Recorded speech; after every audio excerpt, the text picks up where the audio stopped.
Hi friends, south Indian ട്രിപ്പിൻ്റെ ഭാഗമായിട്ട് ഞങ്ങളുടെ last ഡെസ്റ്റിനേഷനിലേക്കുള്ള യാത്ര ഇപ്പോൾ തുടങ്ങിയിരിക്കുന്നു. പളനിയിൽ നിന്നും കൊടൈക്കനാലിലേക്കാണ് യാത്ര. 65 കിലോമീറ്റർ ഡിസ്റ്റൻസ് ഉണ്ട് പളനിയിൽ നിന്നും കൊടൈക്കനാലിലേക്ക്. പളനിയും കൊടൈക്കനാലും ദിണ്ടുഗൽ ജില്ലയിലാണ് സ്ഥിതി ചെയ്യുന്നത്. കൊടൈക്കനാൽ മലകളിലേക്കുള്ള കയറ്റം തുടങ്ങി. മുമ്പ് പല ഹിൽ സ്റ്റേഷനിലും കണ്ട പോലുള്ള ബ്യൂട്ടിഫുൾ വ്യൂസ് ആണ് ഇവിടെയും കാത്തിരുന്നത്. 1845 ബ്രിട്ടീഷുകാരാണ് കേട്ടോ കൊടൈക്കനാൽ ഡെവലപ്പ് ചെയ്തെടുത്തത്. അതായത് ഏകദേശം 178 വർഷത്തോളം പഴക്കമുണ്ട് കൊടൈക്കനാൽ ആ ഒരു ടൗൺഷിപ്പിന്. സമുദ്രനിരപ്പിൽ നിന്നും 6500-7000 അടി ഉയരത്തിലാണ് കൊടൈക്കനാൽ സ്ഥിതി ചെയ്യുന്നത്. ഹിൽ സ്റ്റേഷനുകളുടെ രാജകുമാരൻ എന്നാണ് കൊടൈക്കനാലിനെ അറിയപ്പെടുന്നത്. കൊടൈക്കനാൽ കുന്നുകളിലേക്ക് കയറുമ്പോൾ കാണുന്നൊരു ഫസ്റ്റ് അട്രാക്ഷൻ എന്ന് പറയുന്നത് ഒരു വെള്ളച്ചാട്ടമാണ്. അത് സിൽവർ കാസ്കേഡ് വെള്ളച്ചാട്ടം.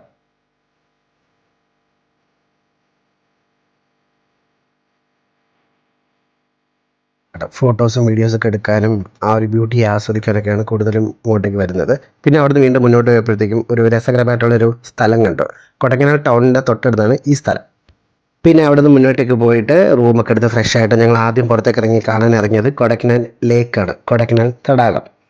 കൊടൈക്കനാലിൻ്റെ ഒരു മേജർ അട്രാക്ഷനാണ് ഈ കൊടൈക്കനാൽ തടാകം. അതിൻ്റെ സമീപത്തുനിന്ന് ഞങ്ങളൊരു ചായയൊക്കെ കുടിച്ചു. കൊടൈക്കനാലിലേക്കുള്ള ചായ കുറച്ച് മധുരം എക്സ്ട്രാ ആയിരിക്കും. പിന്നെ അവിടെ ബോട്ട് ക്ലബ്ബൊക്കെ ഉണ്ട്. ഊട്ടിയിലൊക്കെ ഞങ്ങൾ കണ്ട പോലുള്ള സെയിം ബോട്ട് ക്ലബ്ബ്. അവിടെ നമുക്ക് സൈക്കിൾ വാടകയ്ക്ക് എടുക്കുന്ന ഒരു ഫെസിലിറ്റി ഉണ്ട്. സൈക്കിൾ വാടകയ്ക്ക് എടുത്തിട്ട് നമുക്ക് കൊടൈക്കനാൽ തടാകത്തിന് ചുറ്റിനും ചവിട്ടാം. അങ്ങനെ ഒരു അട്രാക്ഷൻ അവിടെ ഉണ്ട്. ഞങ്ങൾ സൈക്കിളൊന്നും എടുത്തില്ല, ഞങ്ങൾ നടക്കാൻ തീരുമാനിച്ചു. ഈ കൊടൈക്കനാൽ തടാകത്തിന് ചുറ്റിനും ഏകദേശം 4.5 കിലോമീറ്റർ ചുറ്റളവുണ്ട് കേട്ടോ ഈ തടാകത്തിന്.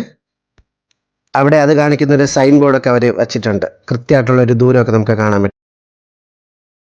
അതിന് ചുറ്റിനും കുറേ കച്ചവടക്കാരുണ്ട്. അവിടെ ഒരിടത്ത് ചോളം ചുട്ടു കൊടുക്കുന്നുണ്ടായിരുന്നു. പിന്നെ ഞങ്ങൾ അത് മേടിച്ച് കഴിച്ചു. നല്ല സൂപ്പറായിട്ടുള്ള ഫ്രഷ് ആയിട്ടുള്ള ചോളം. പിന്നെ കുറേ സൈൻ ബോർഡൊക്കെ കണ്ടു, സ്ഥലങ്ങളിലേക്കുള്ള ഡിസ്റ്റൻസ് ഒക്കെ.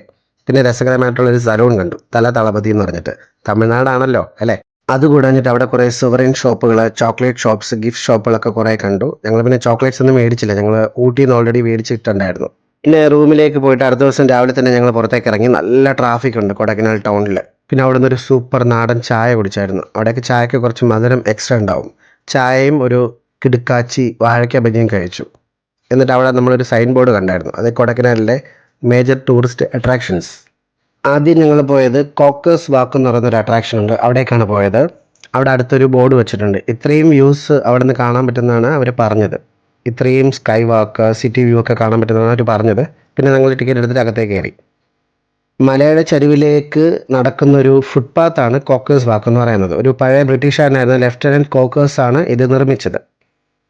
ഏകദേശം 1 കിലോമീറ്റർ ഡിസ്റ്റൻസ് ഉണ്ട് ഈ കോക്കേഴ്സ് വാക്കിൻ്റെ ഫുട്പാത്തിന്. അവിടെ നോക്കുമ്പോഴത്തേക്കും ഭയങ്കര കോടയാണ് കേട്ടോ. നല്ല മഞ്ഞും കോടയൊക്കെ കാണാൻ പറ്റും. താഴ്വാരമൊക്കെ മൊത്തം മഞ്ഞ് മൂടിയിരിക്കുകയാണ്. അകത്ത് താഴേക്കൊന്നും ക്ലിയർ ആയിട്ട് കാണുന്നില്ല.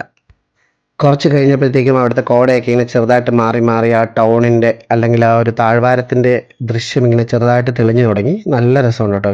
കിടുക്കാച്ചി സൂപ്പർ വ്യൂ ആണ്. അങ്ങ് ദൂരെ കുഞ്ഞു കുഞ്ഞു വീടുകളും റിസോർട്ടുകളൊക്കെ നമുക്ക് ക്ലിയർ ആയിട്ട് ഇങ്ങനെ കാണാൻ പറ്റും. കോക്കേഴ്സ് വാക്ക് അത്യാവശ്യം നല്ല തിരക്കുള്ള ഒരു അട്രാക്ഷൻ. ഇഷ്ടംപോലെ ആൾക്കാരൊക്കെ വരും, ഫോട്ടോസും വീഡിയോസൊക്കെ എടുക്കും, റീൽസൊക്കെ എടുക്കും. ഇപ്പം ന്യൂ ജനറേഷൻ ആണെങ്കിൽ അതാണല്ലോ ഇമ്പോർട്ടൻസ്. പിന്നെ അവിടെ ഐസ്ക്രീം കുടിക്കാനൊക്കെ ഉള്ള ഫെസിലിറ്റിയും കാര്യങ്ങളൊക്കെ ഉണ്ട്. ടെലസ്കോപ്പിക് വ്യൂ ഒക്കെ ഉണ്ട്. പിന്നെ നമ്മൾ അവിടെ നിന്നൊരു ഐസ്ക്രീം മേടിച്ചായിരുന്നു. ഈ കൊടൈക്കനാലിൻ്റെ തണുപ്പത്ത് ഒരു ഐസ്ക്രീം കുടിക്കാൻ സൂപ്പറാണ്. അവിടെ നിന്ന് ഐസ്ക്രീമൊക്കെ ആസ്വദിച്ചിട്ട് പിന്നെ മെല്ലെ പുറത്തേക്ക് ഇറങ്ങി. ഇതാണ് കോക്കേഴ്സ് വാക്കിൻ്റെ ആ ഒരു മെയിൻ ഏരിയ, ഫ്രണ്ട് ഏരിയ. അതിൻ്റെ കറക്റ്റ് ഓപ്പോസിറ്റാണ് ബ്രയൻ പാർക്ക് എന്ന് പറയുന്നൊരു പാർക്കുള്ളത്. പിന്നെ ഞങ്ങൾ അവിടെ കയറിയില്ല. ഈ ബ്രയൻ പാർക്കിൻ്റെ മറുവശം എന്ന് പറയുന്നത് കൊടൈക്കനാൽ ലേക്കാണ്. ഇതാണ് ബ്രയൻ പാർക്കിലേക്ക് കയറാനുള്ള ടിക്കറ്റ് റേറ്റ്സ് ഒക്കെ. പിന്നെ ഞങ്ങൾ അടുത്ത് പോയത് ഫെറി ഫോൾസ് എന്ന് പറയുന്നൊരു വാട്ടർഫോൾസിലേക്കാണ്. ഇത് അധികം ആർക്കും അറിയാത്തൊരു ലൊക്കേഷനാണ് കേട്ടോ കൊടൈക്കനാലിൽ. സോ ഇവിടെ അധികം തിരക്കൊന്നുമില്ല. വളരെ കുറച്ച് ആൾക്കാർ മാത്രമേ ഈ ഫെറി ഫോൾസിലുള്ളൂ. ഒരു കുഞ്ഞു വെള്ളച്ചാട്ടമാണ് കേട്ടോ. അധികം തിരക്കൊന്നും ഇല്ലാത്തതുകൊണ്ട് തന്നെ നല്ല സുഖമായിട്ട് ഫോട്ടോസും വീഡിയോസൊക്കെ എടുക്കാൻ പറ്റി. ഇതാണ് കേട്ടോ ആ വെള്ളച്ചാട്ടം. എന്ത് രസമാണെന്ന് നോക്കിയല്ലേ. കുഞ്ഞ് കുഞ്ഞ് അരുവി പോലെ, പൂന്തേൻ അരുവി എന്നൊക്കെ പറയുന്ന പോലുള്ള ഒരു അട്രാക്ഷൻ. അവിടെ കുറേ പുൽത്തകിടികളും കാര്യങ്ങളൊക്കെ ഉണ്ട്. അവിടെ നന്നായിട്ട് റിലാക്സ് ചെയ്യാൻ പറ്റിയൊരു സ്ഥലമാണ്. ആ കൊടൈക്കനാലിലെ തണുത്ത കാലാവസ്ഥയിൽ ആ പുൽത്തകിടിയിലൊക്കെ കിടക്കാൻ വല്ലാത്തൊരു സുഖം. അങ്ങനെ കുറച്ച് ഫോട്ടോസൊക്കെ ഞങ്ങളും എടുത്തിട്ടുണ്ടായിരുന്നു. പിന്നെ വീണ്ടും അവിടുന്ന് പുറത്തേക്ക് ഇറങ്ങാനുള്ള വഴിയിലേക്ക് വന്നു. പെട്ടെന്നാണ് കേട്ടോ അവിടെ കോടയൊക്കെ വന്ന് നിറയുന്നത്.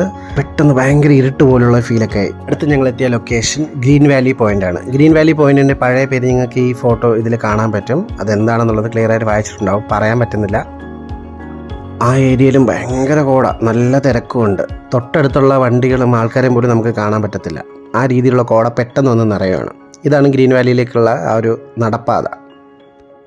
പോകുന്ന വഴിക്ക് ഇതുപോലുള്ള കുറേ കടകളൊക്കെ ഉണ്ട്. കുറച്ച് ദൂരം നടക്കുമ്പോഴത്തേക്കും നമുക്ക് ഈ ഫൈനൽ ഡെസ്റ്റിനേഷൻ എത്തും. അവിടെ നല്ല വേലിക്കെട്ടൊക്കെ കൊടുത്ത് നല്ല സേഫ്റ്റി ആക്കി വെച്ചിരിക്കുകയാണ്. ആർക്കും അങ്ങോട്ടേക്ക് ചാടാനോ. നല്ല വലിയ ആഴമുള്ള കൊക്കയാണ് കേട്ടോ. പണ്ട് കാലത്ത് ഇഷ്ടംപോലെ ആൾക്കാർ ഇവിടെ വന്ന് ആത്മഹത്യയൊക്കെ ചെയ്തിട്ടുണ്ട്. അതുകൊണ്ടാണ് ഈ പോയിന്റിന് അങ്ങനെ ഒരു പേര് ഇടാൻ കാരണം. 5000 അടിയോളം താഴ്ച ഉണ്ടെന്നാണ് പറയപ്പെടുന്നത്. അവിടെ കുറേ കുരങ്ങന്മാരൊക്കെ ഉണ്ട്. ഇതാണ് അതിൻ്റെ ഒരു ആക്ച്വൽ വ്യൂ പോയിന്റ് എന്ന് പറയുന്നത്. ഈ കോട കാരണം നമുക്ക് പിന്നെ അത് കാണാൻ പറ്റത്തില്ല. അവിടെയും കുറേ ഷോപ്പുകളൊക്കെ ഉണ്ട്, സൂറിയൻ ഷോപ്പുകളൊക്കെ ഉണ്ട്. അവിടുന്ന് വീണ്ടും പുറത്തേക്ക് ഇറങ്ങിയപ്പോഴും ആ കോടയൊന്നും മാറിയിട്ടില്ല. നല്ല കോട. അതാണെന്ന് തോന്നുന്നു ഈ കോടയ്ക്കനാലെന്ന് പേര് കിട്ടാൻ കാരണം. ശരിയാണോന്ന് അറിയില്ല. അങ്ങനെ ഗ്രീൻ വാലി പോയിൻ്റൊക്കെ കഴിഞ്ഞിട്ട് ഞങ്ങളുടെ അടുത്ത ഡെസ്റ്റിനേഷനിലേക്കുള്ള യാത്ര തുടരുന്നു. സോ ബാക്കി വിശേഷങ്ങളൊക്കെ ഞങ്ങളുടെ അടുത്ത വീഡിയോസിൽ കാണാം. താങ്ക്